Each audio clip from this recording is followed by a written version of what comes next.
அப்போஸ்தலனாகிய யோவான் எழுதின முதலாம் நிருபம். அதிகாரம் 1. ஆதிமுதல் இருந்ததும் நாங்கள் கேட்டதும் எங்கள் கண்களினாலே கண்டதும் நாங்கள் நோக்கி பார்த்ததும் எங்கள் கைகளினாலே தொட்டதுமாயிருக்கிற ஜீவ வார்த்தையை குறித்து உங்களுக்கு அறிவிக்கிறோம். அந்த ஜீவன் வெளிப்பட்டது, பிதாவினிடத்திலிருந்தும் எங்களுக்கு வெளிப்பட்டதுமான நித்தியமாயிருக்கிற அந்த ஜீவனை நாங்கள் கண்டு அதை குறித்து சாட்சி கொடுத்து அதை உங்களுக்கு அறிவிக்கிறோம். நீங்களும் எங்களோட ஐக்கியமுள்ளவர்கள் ஆகும்படி நாங்கள் கண்டும் கேட்டும் இருக்கிறதை உங்களுக்கும் அறிவிக்கிறோம். எங்களுடைய ஐக்கியம் பிதாவோடும் அவருடைய குமாரனாகிய இயேசு கிறிஸ்துவோடும் இருக்கிறது. உங்கள் சந்தோஷம் நிறைவாயிருக்கும்படி இவைகளை உங்களுக்கு எழுதுகிறோம். தேவன் ஒளியாயிருக்கிறார், அவரில் எவ்வளவேனும் இருள் இல்லை. இது நாங்கள் அவரிடத்தில் கேட்டு உங்களுக்கு அறிவிக்கிற விசேஷமாய் இருக்கிறது. நாம் அவரோடு ஐக்கியப்பட்டவர்கள் என்று சொல்லியும் இருளிலே நடக்கிறவர்களாய் இருந்தால் சத்தியத்தின்படி நடவாமல் பொய் சொல்லுகிறவர்களாய் இருப்போம். அவர் ஒளியில் இருக்கிறது போல நாமும் ஒளியிலே நடந்தால் ஒருவரோடொருவர் ஐக்கியப்பட்டிருப்போம். அவருடைய குமாரனாகிய இயேசு கிறிஸ்துவின் ரத்தம் சகல பாவங்களையும் நீக்கி நம்மை சுத்திகரிக்கும்.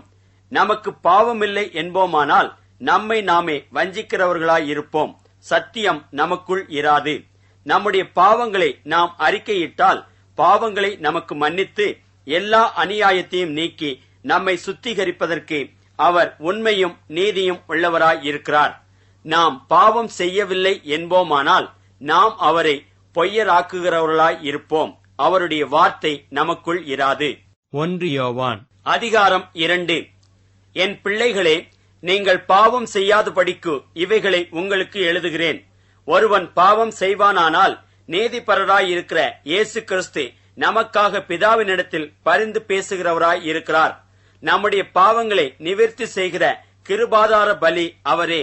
நம்முடைய பாவங்களை மாத்திரமல்ல, சர்வலோகத்தின் பாவங்களையும் நிவர்த்தி செய்கிற பலியாயிருக்கிறார். அவருடைய கற்பனைகளை நாம் கை கொள்ளுகிறவர்கள் ஆனால் அவரை அறிந்திருக்கிறோம் என்பதை அதனால் அறிவோம். அவரை அறிந்திருக்கிறேன் என்று சொல்லியும் அவருடைய கற்பனைகளை கை கொள்ளாதவன் பொய்யனாயிருக்கிறான், அவனுக்குள் சத்தியமில்லை. அவருடைய வசனத்தை கை கொள்ளுகிறவனிடத்தில் தேவ அன்பு மெய்யாக பூரணப்பட்டிருக்கும். நாம் அவருக்குள் இருக்கிறோம் என்பதை அதனாலே அறிந்திருக்கிறோம். அவருக்குள் நிலைத்திருக்கிறேன் என்று சொல்லுகிறவன் அவர் நடந்தபடியே தானும் நடக்க வேண்டும். சகோதரரே, நான் உங்களுக்கு புதிய கற்பனையை அல்ல, ஆதிமுதல் நீங்கள் பெற்றிருக்கிற பழைய கற்பனையையே எழுதுகிறேன். அந்த பழைய கற்பனை நீங்கள் ஆதிமுதல் கேட்டிருக்கிற வசனம் தானே. மேலும் நான் புதிய கற்பனையையும் உங்களுக்கு எழுதுகிறேன். இது அவருக்குள்ளும் உங்களுக்குள்ளும் மெய்யாயிருக்கிறது. ஏனென்றால் இருள் நீங்கி போகிறது, மெய்யான ஒளி இப்பொழுது பிரகாசிக்கிறது. ஒளியிலே இருக்கிறேன் என்று சொல்லியும் தன் சகோதரனை பகைக்கிறவன் இதுவரைக்கும் இருளிலே இருக்கிறான். தன் சகோதரனிடத்தில் அன்பு கூறுகிறவன் ஒளியிலே நிலை கொண்டிருக்கிறான், அவனிடத்தில் இடரல் ஒன்றுமில்லை. தன் சகோதரனை பகைக்கிறவன் இருளிலே இருந்து இருளிலே நடக்கிறான். இருளானது அவன் கண்களை குருடாக்கினபடியால் தான் போகும் இடம் இன்னதென்று அறியாதிருக்கிறான். பிள்ளைகளே, அவருடைய நாமத்தின் நிமித்தம் உங்கள் பாவங்கள் மன்னிக்கப்பட்டிருக்கிறதுனால் உங்களுக்கு எழுதுகிறேன். பிதாக்களே, ஆதிமுதல் இருக்கிறவரை நீங்கள் அறிந்திருக்கிறதுனால் உங்களுக்கு எழுதுகிறேன். வாலிபரே, பொல்லாங்கனை நீங்கள் ஜெயித்ததினால் உங்களுக்கு எழுதுகிறேன். பிள்ளைகளே, நீங்கள் பிதாவை அறிந்திருக்கிறதுனால் உங்களுக்கு எழுதுகிறேன். பிதாக்களே, ஆதிமுதல் இருக்கிறவரை நீங்கள் அறிந்திருக்கிறதுனால் உங்களுக்கு எழுதியிருக்கிறேன். வாலிபரே, நீங்கள் பலவான்களாய் இருக்கிறதுனாலும் தேவ வசனம் உங்களில் நிலைத்திருக்கிறதுனாலும் நீங்கள் பொல்லாங்கனை ஜெயித்ததினாலும் உங்களுக்கு எழுதியிருக்கிறேன். உலகத்திலும் உலகத்தில் உள்ளவைகளிலும் அன்பு கூறாதிருங்கள். ஒருவன் உலகத்தில் அன்பு கூர்ந்தால் அவனிடத்தில் பிதாவின் அன்பில்லை. ஏனெனில் மாம்சத்தின் இச்சையும் கண்களின் இச்சையும் ஜீவனத்தின் பெருமையுமாகிய உலகத்தில் உள்ளவைகளெல்லாம் பிதாவினால் உண்டானவைகள் அல்ல, அவைகள் உலகத்தினால் உண்டானவைகள். உலகமும் அதன் இச்சையும் ஒளிந்து போம், தேவனுடைய சித்தத்தின்படி செய்கிறவனோ என்றென்றைக்கும் நிலைத்திருப்பான். பிள்ளைகளே, இது கடைசி காலமாய் இருக்கிறது. அந்தி கிறிஸ்து வருகிறான் என்று நீங்கள் கேள்விப்பட்டபடி இப்பொழுதும் அநேக அந்தி கிறிஸ்துகள் இருக்கிறார்கள். அதனாலே இது கடைசி காலமென்று அறிகிறோம். அவர்கள் நம்மை விட்டு பிரிந்து போனார்கள். ஆகிலும் அவர்கள் நம்முடையவர்களாய் இருக்கவில்லை. நம்முடையவர்களாய் இருந்தார்களானால் நம்முடனே நிலைத்திருப்பார்களே. எல்லாரும் நம்முடையவர்கள் அல்லவென்று வெளியாகும்படிக்கே பிரிந்து போனார்கள். நீங்கள் பரிசுத்தராலே அபிஷேகம் பெற்று சகலத்தையும் அறிந்திருக்கிறீர்கள். சத்தியத்தை நீங்கள் அறியாததினால் அல்ல, நீங்கள் சத்தியத்தை அறிந்திருக்கிறதுனாலும் சத்தியத்தினால் ஒரு பொய்யும் உண்டாயிராதென்பதை நீங்கள் அறிந்திருக்கிறதுனாலும் உங்களுக்கு எழுதியிருக்கிறேன். இயேசுவை கிறிஸ்து அல்ல என்று மறுதலிக்கிறவனே அல்லாமல் வேறே யார் பொய்யன்? பிதாவையும் குமாரனையும் மறுதலிக்கிறவனே அந்தி கிறிஸ்து. குமாரனை மறுதலிக்கிறவன் பிதாவை உடையவன் அல்ல. குமாரனை அறிக்கையிடுகிறவன் பிதாவையும் உடையவனாய் இருக்கிறான். ஆகையால் ஆதி முதல் நீங்கள் கேள்விப்பட்டது உங்களில் நிலைத்திருக்க கடவது. ஆதி முதல் நீங்கள் கேள்விப்பட்டது உங்களில் நிலைத்திருந்தால் நீங்களும் குமாரனிலும் பிதாவிலும் நிலைத்திருப்பீர்கள். நித்திய ஜீவனை அளிப்பேன் என்பதே அவர் நமக்கு செய்த வாக்குத்தத்தம். உங்களை வஞ்சிக்கிறவர்களை குறித்து இவைகளை உங்களுக்கு எழுதியிருக்கிறேன். நீங்கள் அவராலே பெற்ற அபிஷேகம் உங்களில் நிலைத்திருக்கிறது. ஒருவரும் உங்களுக்கு போதிக்க வேண்டுவதில்லை. அந்த அபிஷேகம் சகலத்தையும் குறித்து உங்களுக்கு போதிக்கிறது. அது சத்தியமாயிருக்கிறது, பொய்யல்ல. அது உங்களுக்கு போதித்தபடியே அவரில் நிலைத்திருப்பீர்களாக. இப்படி இருக்க பிள்ளைகளே, அவர் வெளிப்படும் போது நாம் அவர் வருகையில் அவருக்கு முன்பாக வெட்கப்பட்டு போகாமல் தைரியம் உள்ளவர்களாய் இருக்கும்படிக்கு அவரில் நிலைத்திருங்கள். அவர் நீதியுள்ளவராய் இருக்கிறார் என்று உங்களுக்கு தெரிந்திருப்பதினால் நீதியை செய்கிறவன் எவனும் அவரில் பிறந்தவன் என்று அறிந்திருக்கிறீர்கள். 1 யோவான் அதிகாரம் 3. நாம் தேவனுடைய பிள்ளைகள் என்று அழைக்கப்படுவதனாலே பிதாவானவர் நமக்கு பாராட்டின அன்பு எவ்வளவு பெரிதென்று பாருங்கள். உலகம் அவரை அறியாதபடியினாலே நம்மையும் அறியவில்லை. பிரியமானவர்களே, இப்பொழுது தேவனுடைய பிள்ளைகளாயிருக்கிறோம். இனி எவ்விதமாய் இருப்போம் என்று இன்னும் வெளிப்படவில்லை. ஆகிலும் அவர் வெளிப்படும்போது அவர் இருக்கிற வண்ணமாகவே நாம் அவரை தரிசிப்பதனால் அவருக்கு ஒப்பாயிருப்போம் என்று அறிந்திருக்கிறோம். அவர் மேல் இப்படிப்பட்ட நம்பிக்கை வைத்திருக்கிறவன் எவனும் அவர் சுத்தமுள்ளவராய் இருக்கிறது போல தன்னையும் சுத்திகரித்துக் கொள்ளுகிறான். பாவம் செய்கிற எவனும் நியாயப்பிரமாணத்தை மீறுகிறான். நியாயப்பிரமாணத்தை மீறுகிறதே பாவம். அவர் நம்முடைய பாவங்களை சுமந்து தீர்க்க வெளிப்பட்டார் என்று அறிவீர்கள். அவரிடத்தில் பாவமில்லை. அவரில் நிலைத்திருக்கிற எவனும் பாவம் செய்கிறதில்லை. பாவம் செய்கிற எவனும் அவரை காணவும் இல்லை, அவரை அறியவும் இல்லை. பிள்ளைகளே, நீங்கள் ஒருவராலும் வஞ்சிக்கப்படாதிருங்கள். நீதியைச் செய்கிறவன் அவர் நீதியுள்ளவராய் இருக்கிறது போல தானும் நீதியுள்ளவனாய் இருக்கிறான். பாவம் செய்கிறவன் பிசாசினால் உண்டாயிருக்கிறான். ஏனெனில் பிசாசானவன் ஆதி முதல் பாவம் செய்கிறான். பிசாசினுடைய கிரியைகளை அழிக்கும்படிக்கே தேவனுடைய குமாரன் வெளிப்பட்டார். தேவனால் பிறந்த எவனும் பாவம் செய்யான். ஏனெனில் அவருடைய வித்து அவனுக்குள் தரித்திருக்கிறது. அவன் தேவனால் பிறந்தபடியினால் பாவம் செய்ய மாட்டான். இதனாலே தேவனுடைய பிள்ளைகள் இன்னாரென்றும் பிசாசின் பிள்ளைகள் இன்னாரென்றும் வெளிப்படும். நீதியை செய்யாமலும் தன் சகோதரனில் அன்பு கூறாமலும் இருக்கிற எவனும் தேவனால் உண்டானவன் அல்ல. நாம் ஒருவரிலொருவர் அன்பு கூற வேண்டும் என்பதே நீங்கள் ஆதி முதல் கேள்விப்பட்ட விசேஷமாய் இருக்கிறது.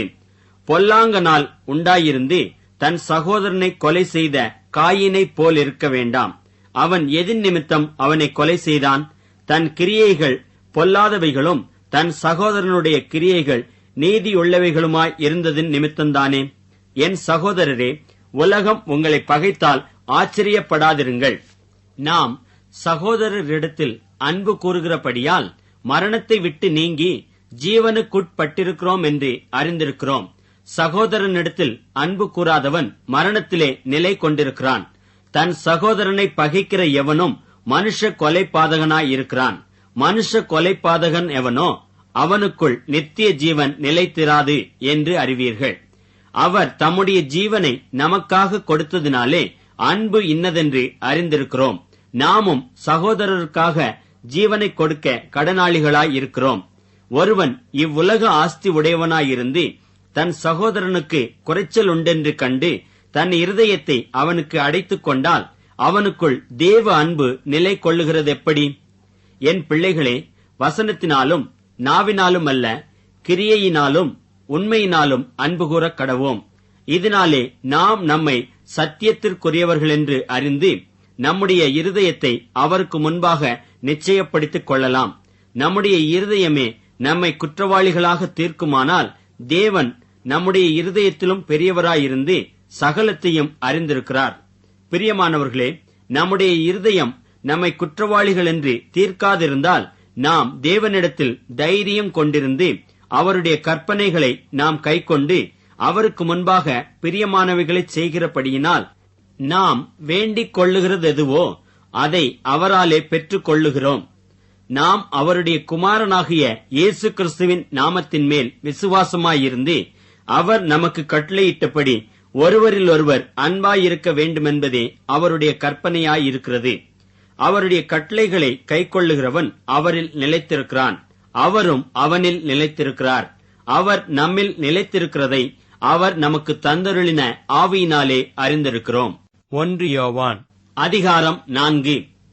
பிரியமானவர்களே, உலகத்தில் அநேகம் கள்ள தீர்க்கதரிசிகள் தோன்றியிருப்பதினால் நீங்கள் எல்லா ஆவிகளையும் நம்பாமல் அந்த ஆவிகள் தேவனால் உண்டானவைகளோ என்று சோதித்து அறியுங்கள்.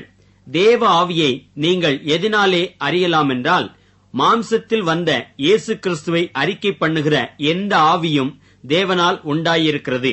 மாம்சத்தில் வந்த இயேசு கிறிஸ்துவை அறிக்கை பண்ணாத எந்த ஆவியும் தேவனால் உண்டானதல்ல. வருமென்று நீங்கள் கேள்விப்பட்ட அந்தி கிறிஸ்துவனுடைய ஆவி அதுவே. அது இப்பொழுதும் உலகத்தில் இருக்கிறது. பிள்ளைகளே, நீங்கள் தேவனால் உண்டாயிருந்து அவர்களை ஜெயித்தீர்கள். ஏனெனில் உலகத்தில் இருக்கிறவனிலும் உங்களில் இருக்கிறவர் பெரியவர். அவர்கள் உலகத்துக்குரியவர்கள் ஆகையால் உலகத்துக்குரியவைகளை பேசுகிறார்கள். உலகமும் அவர்களுக்கு செவி கொடுக்கும். நாங்கள் தேவனால் உண்டானவர்கள். தேவனை அறிந்தவன் எங்களுக்கு செவி கொடுக்கிறான். தேவனால் உண்டாயிராதவன் எங்களுக்கு செவி கொடுக்கிறதில்லை. இதனாலே சத்திய ஆவி இன்னதென்றும் வஞ்சக ஆவி இன்னதென்றும் அறிந்திருக்கிறோம். பிரியமானவர்களே, ஒருவரில் ஒருவர் அன்பாயிருக்க கடவோம். ஏனெனில் அன்பு தேவனால் உண்டாயிருக்கிறது. அன்புள்ள எவனும் தேவனால் பிறந்து அவரை அறிந்திருக்கிறான். அன்பில்லாதவன் தேவனை அறியான். தேவன் அன்பாகவே இருக்கிறார். தம்முடைய ஒரே பேரான குமாரனாலே நாம் பிழைக்கும்படிக்கு தேவன் அவரை இவ்வுலகத்திலே அனுப்பினதினால் தேவன் நம்மேல் வைத்த அன்பு வெளிப்பட்டது.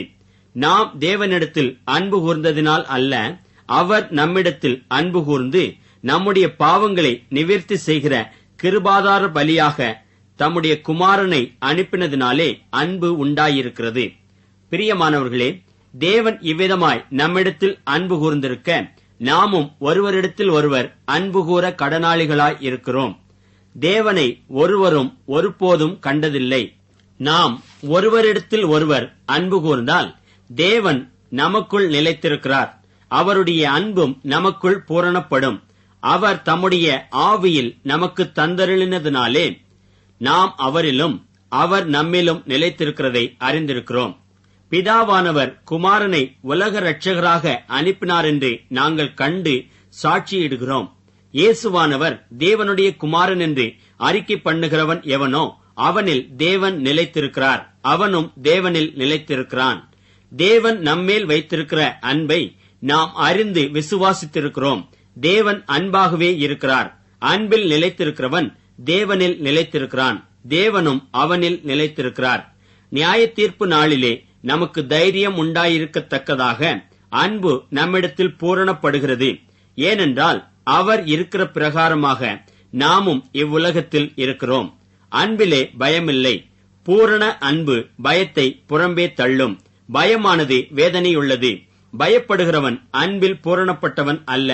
அவர் முந்தி நம்மிடத்தில் அன்பு கூர்ந்தபடியால் நாமும் அவரிடத்தில் அன்பு கூறுகிறோம். தேவனிடத்தில் அன்பு கூறுகிறேன் என்று ஒருவன் சொல்லியும் தன் சகோதரனை பகைத்தால் அவன் பொய்யன். தான் கண்ட சகோதரனிடத்தில் அன்பு கூறாமல் இருக்கிறவன் தான் காணாத தேவனிடத்தில் எப்படி அன்பு கூறுவான்? தேவனிடத்தில் அன்பு கூறுகிறவன் தன் சகோதரனிடத்திலும் அன்பு கூற வேண்டுமென்கிற இந்த கற்பனையை அவராலே பெற்றிருக்கிறோம். 1 யோவான் அதிகாரம் 5. இயேசுவானவரே கிறிஸ்து என்று விசுவாசிக்கிற எவனும் தேவனால் பிறந்திருக்கிறான். பிறப்பித்தவரிடத்தில் அன்பு கூறுகிற எவனும் அவரால் பிறப்பிக்கப்பட்டவனிடத்திலும் அன்பு கூறுகிறான். நாம் தேவனிடத்தில் அன்பு கூர்ந்து அவருடைய கற்பனைகளை கைக்கொள்ளும் போது தேவனுடைய பிள்ளைகளிடத்தில் அன்பு கூறுகிறோம் என்று அறிந்து கொள்ளுகிறோம். நாம் தேவனுடைய கற்பனைகளை கைக்கொள்வதே அவரிடத்தில் அன்பு கூறுவதாம். அவருடைய கற்பனைகள் பாரமானவைகளும் அல்ல. தேவனால் பிறப்பதெல்லாம் உலகத்தை ஜெயிக்கும். நம்முடைய விசுவாசமே உலகத்தை ஜெயிக்கிற ஜெயம். இயேசுவானவர் தேவனுடைய குமாரன் என்று விசுவாசிக்கிறவனே அன்றி உலகத்தை ஜெயிக்கிறவன் யார்? இயேசு கிறிஸ்துவாகிய இவரே ஜலத்தினாலும் இரத்தத்தினாலும் வந்தவர். ஜலத்தினாலே மாத்திரமல்ல, ஜலத்தினாலும் இரத்தத்தினாலும் வந்தவர். ஆவியானவர் சத்தியமாகையால் ஆவியானவரே சாட்சி கொடுக்கிறார். பரலோகத்திலே சாட்சியிடுகிறவர்கள் மூவர், பிதா, வார்த்தை, பரிசுத்த ஆவி என்பவர்களே. இம்மூவரும் ஒன்றாயிருக்கிறார்கள். பூலோகத்திலே சாட்சியிடுகிறவைகள் 3, ஆவி, ஜலம், இரத்தம் என்பவைகளே. இம்மூன்றும் ஒருமைப்பட்டிருக்கிறது. நாம் மனுஷருடைய சாட்சியை ஏற்றுக்கொண்டால் அதை பார்க்கிலும் தேவனுடைய சாட்சி அதிகமாயிருக்கிறது. தேவன் தமது குமாரனை குறித்து கொடுத்த சாட்சி இதுவே. தேவனுடைய குமாரனிடத்தில் விசுவாசமாயிருக்கிறவன் அந்த சாட்சியை தனக்குள்ளே கொண்டிருக்கிறான். தேவனை விசுவாசியாதவனோ தேவன் தம்முடைய குமாரனை குறித்து கொடுத்த சாட்சியை விசுவாசியாததினால் அவரை பொய்யராக்குகிறான். தேவன் நமக்கு நித்திய ஜீவனை தந்திருக்கிறார். அந்த ஜீவன் அவருடைய குமாரனில் இருக்கிறதென்பதே அந்த சாட்சியாம். குமாரனை உடையவன் ஜீவனை உடையவன். தேவனுடைய குமாரன் இல்லாதவன் ஜீவன் இல்லாதவன். உங்களுக்கு நித்திய ஜீவன் உண்டென்று நீங்கள் அறியவும் தேவகுமாரனுடைய நாமத்தின் மேல் நீங்கள் விசுவாசமாயிருக்கவும், தேவகுமாரனுடைய நாமத்தின் மேல் விசுவாசமாயிருக்கிற உங்களுக்கு இவைகளை எழுதியிருக்கிறேன். நாம் எதையாகிலும் அவருடைய சித்தத்தின்படி கேட்டால் அவர் நமக்கு செவி கொடுக்கிறார் என்பதே அவரை பற்றி நாம் கொண்டிருக்கிற தைரியம். நாம் எதை கேட்டாலும் அவர் நமக்கு செவி கொடுக்கிறார் என்று நாம் அறிந்திருந்தோமானால் அவரிடத்தில் நாம் கேட்டவைகளை பெற்றுக்கொண்டோம் என்றும் அறிந்திருக்கிறோம். மரணத்துக்கு ஏதுவல்லாத பாவத்தை தன் சகோதரன் செய்ய ஒருவன் கண்டால் அவன் வேண்டுதல் செய்ய கடவன். அப்பொழுது அவனுக்கு ஜீவனை கொடுப்பார். யாருக்கென்றால் மரணத்துக்கு ஏதுவல்லாத பாவத்தை செய்தவர்களுக்கே. மரணத்துக்கு ஏதுவான பாவம் உண்டு. அதை குறித்து வேண்டுதல் செய்ய நான் சொல்லேன். அநீதி எல்லாம் பாவம்தான் என்றாலும் மரணத்துக்கு ஏதுவல்லாத பாவமும் உண்டு. தேவனால் பிறந்த எவனும் பாவம் செய்யான் என்று அறிந்திருக்கிறோம். தேவனால் பிறந்தவன் தன்னை காக்கிறான், பொல்லாங்கன் அவனை தொடான். நாம் தேவனால் உண்டாயிருக்கிறோம் என்றும் உலகம் முழுவதும் பொல்லாங்கனுக்குள் கிடக்கிறதென்றும் அறிந்திருக்கிறோம். அன்றியும் நாம் சத்தியமுள்ளவரை அறிந்து கொள்வதற்கு தேவனுடைய குமாரன் வந்து நமக்கு புத்தியை தந்திருக்கிறார் என்றும் அறிவோம். அவருடைய குமாரனாகிய இயேசு கிறிஸ்து எண்ணப்பட்ட சத்தியமுள்ளவருக்குள்ளும் இருக்கிறோம். இவரே மெய்யான தேவனும் நித்திய ஜீவனுமாய் இருக்கிறார். பிள்ளைகளே, நீங்கள் விக்கிரகங்களுக்கு விலகி உங்களை காத்துக் கொள்வீர்களாக. ஆமென்.